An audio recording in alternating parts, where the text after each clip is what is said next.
আসসালামু আলাইকুম everyone, welcome back to my channel Sharna's kitchen. আজ আমি আপনাদেরকে দেখাবো কিভাবে কাঠবাদাম থেকে দুধ চা বা দুধ কফি বানিয়ে খেতে হয়।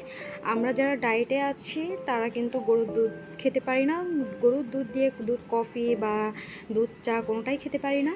তো আজকের ভিডিওটা তাদের জন্য যারা আমরা ডায়েট করছি। গরুর দুধের থেকেও কিন্তু কাঠবাদামের দুধ দিয়ে দুধ চা বা দুধ কফি অনেক মজার হয়। আপনারা ব্লেন্ডারে কাঠবাদাম দিয়ে পরিমাণ মতো পানি দিয়ে দুধ করে নেবেন। আমিও দুধ করে নিয়েছি। তো আমি চুলার জালটা ধরিয়ে দিলাম। এখন এর মধ্যে আমি দিয়ে দিব কাঠবাদামের দুধ। ঠিক দেখতে কিন্তু গরুর দুধের মতোই, এটা কিন্তু গরুর দুধের থেকেও খেতে অনেক অনেক মজাদার।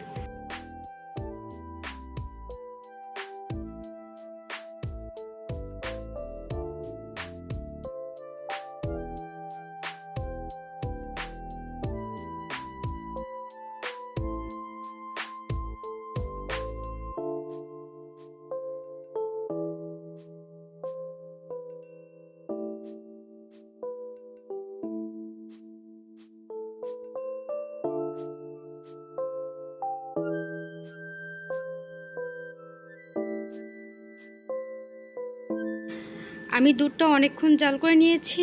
এখন এর মধ্যে আমি দিয়ে দিব চা পাতা। চা পাতাটা একটু বেশিই দিতে হবে যেহেতু দুধ চা।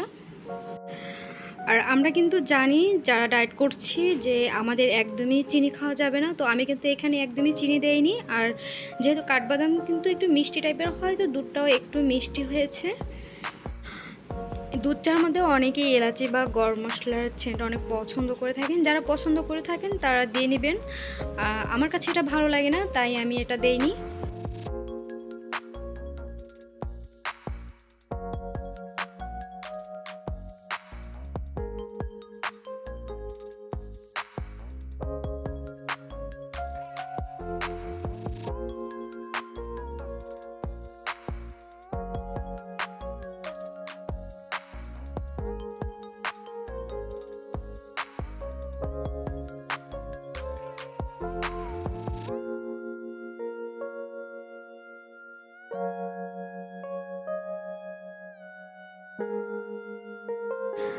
আমার দুধ চাটা রেডি। আপনারা ঠিক এভাবে করেও কফিটাও বানিয়ে খেতে পারেন। তো এভরিওয়ান, আশা করছি আমার আজকের ভিডিওতে অনেকেই উপকৃত হয়েছেন। আর আমার ভিডিওটা আপনাদের কাছে অনেক অনেক ভালো লেগেছে।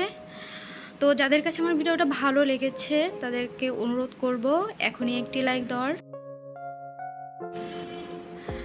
পরের রেসিপিটি পেতে অবশ্যই অবশ্যই সাবস্ক্রাইব করে রাখবেন।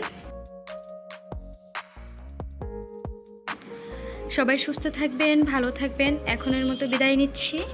আল্লাহ হাফেজ।